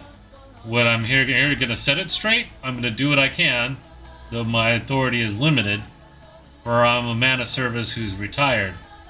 I won't stand for it, but from what I could tell, though maybe Inaro could have done it, you know, his job was not necessarily to lead the red brands and keep order. He was there to hire a group to keep order, and he didn't pay enough attention, you know, and that's terrible, you know, true. Sildar, it sounds like you're more of a man of excuses than honor, and Okay. you need to pay attention to the honorable men about you who are telling you things that this man is not trustworthy, and I walk out. Okay. All right. So, whoop. I think on that note it says, make the pack you want to make, but it's not going to be with me. I leave as well. Wow. All right. And I tell Harv to follow close behind. Come on. I can't leave the room. Thank you. Okay. Crumb It just is. seems that my friends are convinced the world is nothing but black and white, and I understand. I've seen much of it, and there are many shades of gray. It could very well be that our friend Inara here is guilty of nothing more than completely inept leadership and failing to keep his band under control. And that said, if the importance of this mission is such that we need to work with him to complete it, I am fine with working with him. I will not trust him, and I expect a full reckoning at the end of this. But if the importance of finding and securing this forge is that important that Sildar believes that we need to continue working with him, I'm willing to continue to do so. Well, Sildar doesn't look, he looks at you and nods, and he's like, your halfling companion, I don't know what he knows about honor. And I do understand how you're committed to your friends and committed to what seems justice. But, we had our own mission. And I did hear a lot of the complaining about the locals, the locals from what the Red Brands are doing. But I had to weigh them both sides. Yes, they were a bunch of thugs, and they were definitely not acting within the bounds of dutiful law. And I don't condone it. But honestly, I think most of their debt has been paid. From what I've looked around town and from what you have told me, it seems like they're almost all dead. So I guess justice has been met. I would say that justice has not been met in that the townspeople have still been. I mean, you have fatherless children that were locked in dungeons and threatened with enslavement. You have widows. You have orphans. There have been repercussions from the poor stewardship of the Red Brands under Mr. Inara here. And like I said, if the nature of this is such that you feel it's important that we continue, and Valfred, I mean, I will trust to your judgment because the mind of the wizard is way beyond me. But if that's what needs to be done, then I'm willing to work. But at the end, I expect there should be some type of repercussions for the poor leadership and something done to try and, show some justice on the part of these townspeople for what's been done here.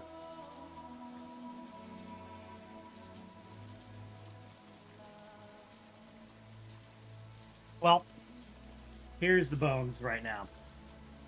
Lenaro, if there's any way that you can make amends to the town, I'm sure it would go far in bringing your trustworthiness back into play. Well, I think before I can make amends to the town, somebody needs to make a list of grievances. Because honestly, all I hear is talky talk, but yet no, bring the minister of the peace of the town here, or write out a list of grievances, and I will balance them. As it sits, you and I are the highest authority in this town currently, and I am currently the highest member of that town. Now, granted, the circumstances were horrible, and this has turned into a complete mess, and I'm not happy about it, and I did not wish for anybody to die, but I am still driven to do my mission. So, though your companions have left, I got two things to offer you. One, my intel, and from what I was getting from those bugbears, which was what I was trying to do, is that there are 4 points where I think we could find additional information about the mine. Now, Sildar told me that Grundon was captured, right? And he mentioned this Cragmar Keep. Now, when my Red Brands were out searching one of the locations, they came across a group of bugbears and did not immediately attack, and they had a parley, and that's how I got the bugbears back here, because I offered them a reward for information.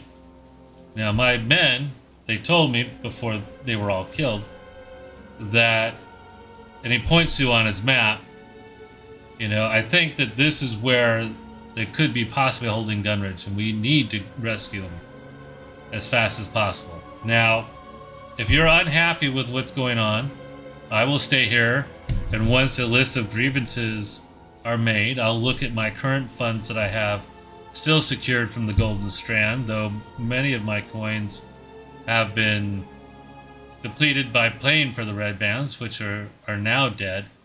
And now if I'm actively roaming the town, I have very little support to try to maintain control, since obviously they couldn't be handled like adults and they acted like idiot children. But to show you as my sign of faith, I will give you my glass staff, and you can keep it while you can go out and try to rescue Gunridge. And I will stay here, and I will attempt to make amends for the problem of the town the best way I can.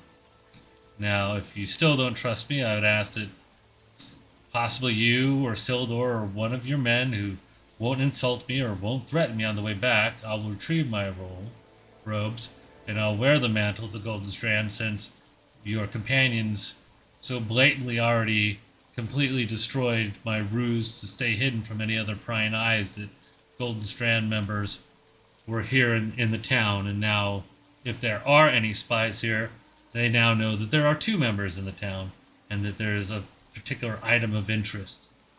So now we have to be on even more of an alert in case other people have found out about it.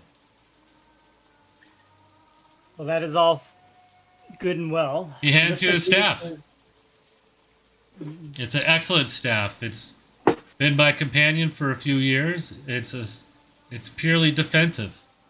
If you spend some time with it, you'll understand that it'll allow you to cast minor protection spells, and as you probably saw when your aggressive friends forced a confrontation, and you can use it for your advantage where we attempt to rescue Gunridge. Now, Sildar wants to go and find him, but I understand that you probably don't think it's prudent for me to be left here on my own, since your companions are so distrustworthy.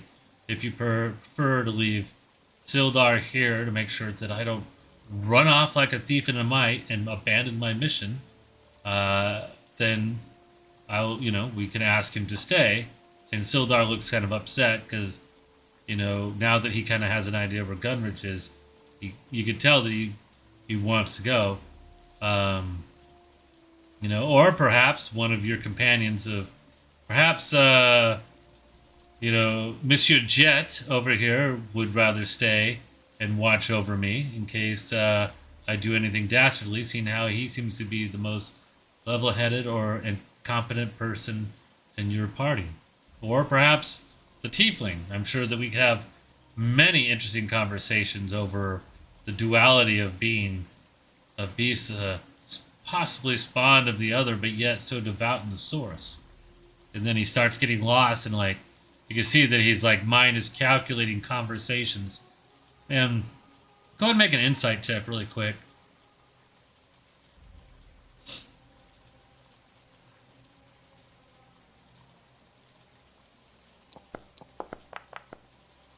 Okay, watching Inaro now, yeah, he is not a good leader. This guy probably thinks of himself as a very high-level thinker, and easily can get lost in the thought of his own distraction of his own queries and thoughts of the universe, right? Even right now, it's like he was in the middle of a conversation with you, and he said something was so interesting, you could tell that his mind is drifting off as he's not really focused in on you right in the middle of a conversation. And it kind of seems to you like that's a horrible guy to hire a bunch of idiot mercenaries who kind of get drunk with power and decide they're going to take over a town for themselves. Could be very plausible.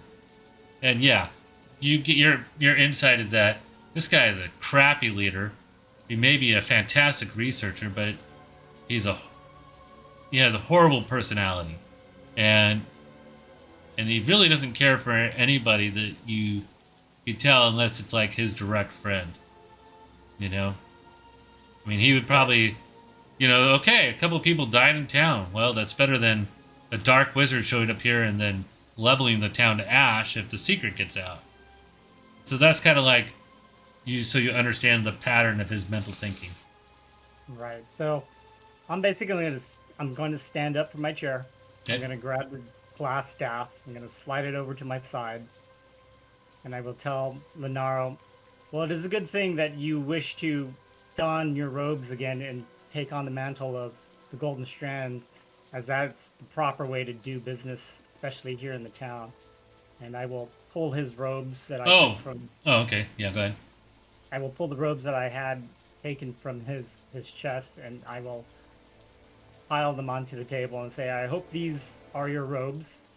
They are. They are. He passes over, where do you find those? In your bedroom chest. Did Malmore tell you that they were there? If you're referring to your man in the He's the only one who knew, that little bastard. I should turn him into a rat. Always getting into other people's things. then that was them. He waves his hands over his robes, and they kind of clean and freshen up. He reaches and says a word that he mumbles under his breath, and you hear a popping sound as he was like reaching into his robe, and he hands out you a piece of paper that, now that I have these, and he tosses them at you. This is my writ. And I wish I had a cool prop to send you, but you can see that it's written by the High Wizard Falmore of the Tower of Mountain Ford.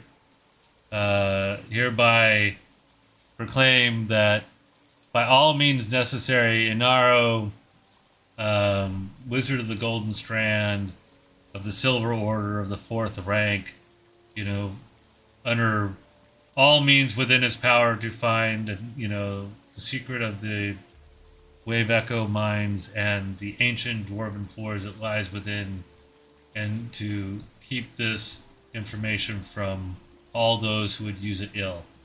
And there's a seal of the Golden Strand on there, and a wizard marked on it as well.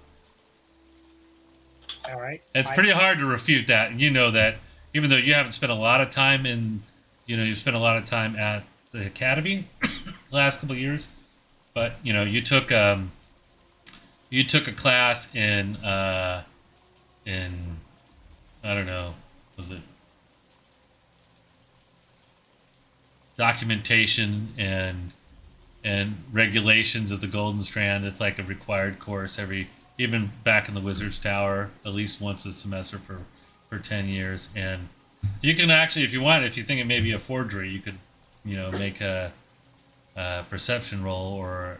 Actually, I will tell him would like to keep this No. for my own inspection. You cannot. This is my writ, and it's my responsibility. I cannot let that go. I am showing this to you to show you my bona fides. But you know better. Did you not study in class? And he's right. I mean, you never hand over your writ to anybody. All right. Well, because that's how you become.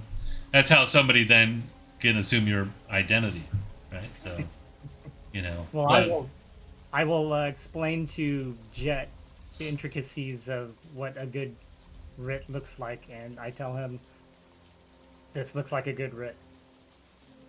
This looks like the real deal. Okay. And I will slide the writ back to Lenaro. I would say, well, I thank you for at least being honest with us in that point.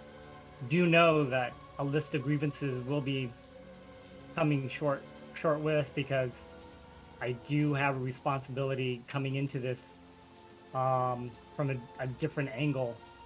I do believe if you get on the side of this town will accomplish more than you give them credit. Of course. I mean, you gotta understand, like I said, I thought I hired a decent group of men to handle a task, and they utterly failed. Matter of fact, do you have any of your Golden Strands funds on you? I don't know, do I? I don't know. How much do you have in your character sheet? What tower are you from, anyways? By the way.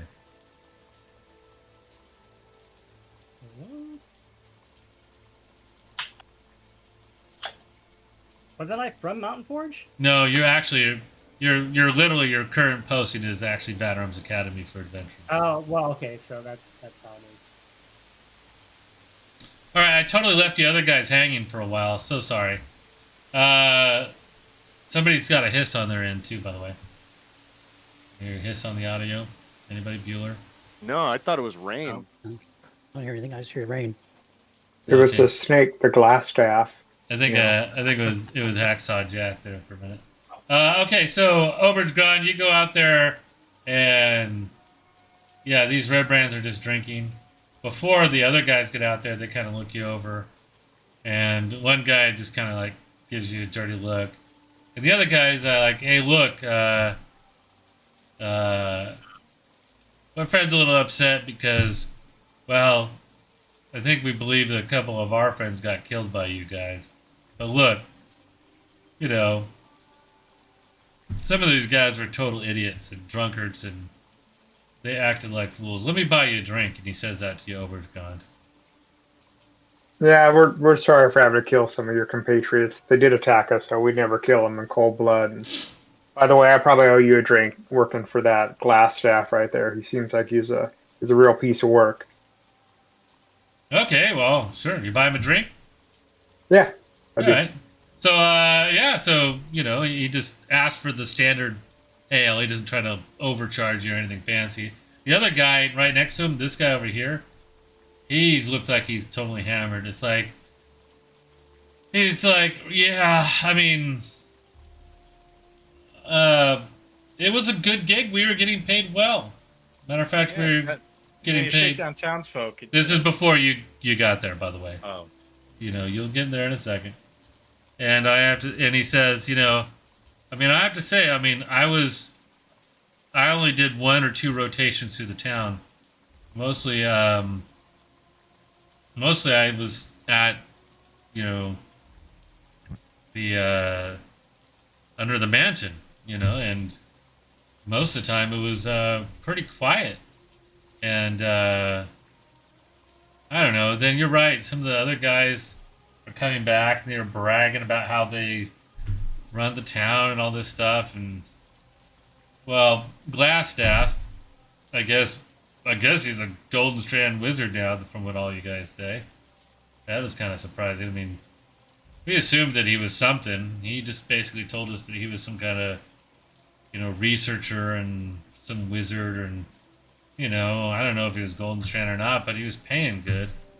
Did he give you much direction? Pay attention to your dealings at all, or the dealings of your compatriots? No, I don't think he ever said 2 words to me, honestly. Mostly, we saw him yell at one guy who got in trouble for supposedly went into his room and he threatened to turn him into a rat, which then we all kind of assumed that he was really a wizard and not a guy with a staff because he had a rat in his hand. And everybody thought that he turned one of us into a rat. So we all kind of got freaked out. That was like about a month and a half ago. What about about the bugbears and some of the other dealings with creatures in the area under the mansion right there? It's not kind of strange that he might consort with those kind of foul beasts? Well, I know there's that weird creature with the eye. And it was really, well, like I said, I didn't talk to the glass that much. He was a little bit too freaky or aloof for me. But the one thing that we did do that kind of put all the boys in line is that when he first told us that he found this great place for us to stay, we were confronted with that creature, and it was terrifying. He just walked up to it, talked to it, and it kind of nodded its head, and then went around and just left us alone. We didn't really go over that side. I had to go to the stockroom a couple times, but it would just sit down there in that crevice, and it would kind of look at us. We threw some pigs down there to feed it. I think that was part of the bargain. But, yeah, nobody wanted to go near that thing. It tripped us out. Honestly, And the guy now is next to him is so drunk he's barely paying attention. I mean, honestly, these guys. I mean, I was promised a good wage working for, a good mercenary company, but it turned out that man, these guys were the dregs. I mean, if he didn't pay so well, I probably would have left. But I was out of work down at Stronghold by the Sea, and I just couldn't get a job as a sellsword anywhere. And he was paying, a gold piece a week, and plus expenses and room and board, too. It was a pretty good deal. Actually, I think it was a gold piece a week. So if you're out of work and you're starving, meals paid and a gold piece a week is a pretty good wage. But really, somebody died? I mean, I heard you guys killed all of them. I mean, just don't kill me. I mean, I didn't do anything wrong. No, we're not gonna kill you. Did you see him doing any evil doings? I didn't. I only saw him that one time and talked to the Gnostic, and then the one time he kind of threatened everybody if he went into his room and got into his chest and messed with his books that he was going to turn us into a rat, and that hit the point home, and that was it.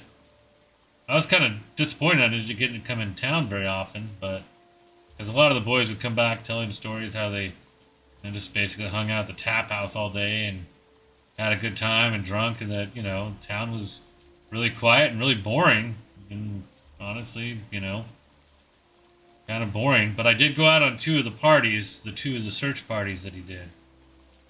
We went up north, encountered some orcs. No offense, as he looks at you, but they were hostile. They killed. No offense taken. Some of my kind can be rather forceful. They killed a couple of us, and honestly, I mean, I'm not ashamed to say it. We got the hell out of there. We ran, and we were able to disengage, get away from them. But we had strict orders not to combat any non-human entities that we met at certain points that he was sending us on the map, and then to offer money for information. And so, I know a couple of the boys got in trouble because they lost their information money, but usually they got put on forest duty or something like that, which really was terrible. But yeah, I mean, some of those guys were pretty good guys. I don't know why this turned out so bad. Kind of a shame. But I'll tell you, some of them were probably going to wind up getting dead one way or another just because they were such big assholes. To tell you the truth about it. When you went out on your expeditions, what were you looking for? Well, we were trying to find local tribes and groups that have been in the area for a long time, and at this point is when, because he stepped out a few minutes before you guys. I think then Darius and you guys come out of the bar, and as you guys come out, you see that Obridge is talking to fairly sober Rembrandt over here, and then this one over here seems to be almost passed out on the bar.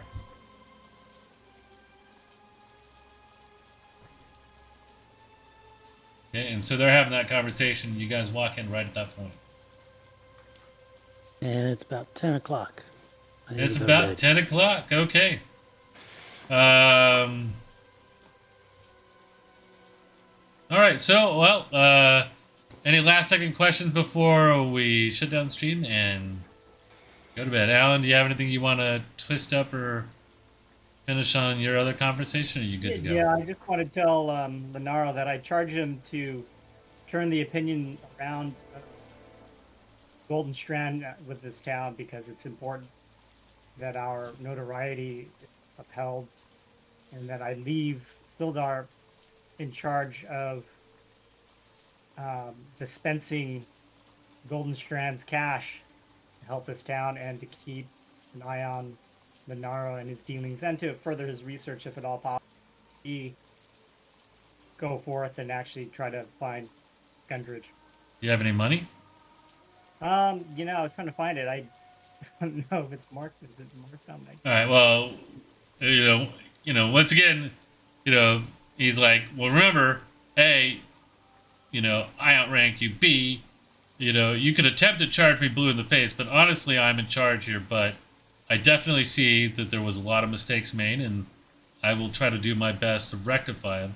But understand this mission is of the utmost importance, and and I don't want any innocent people dead. I don't want any trouble like that at all. But the mission comes from on high. You've seen the writ.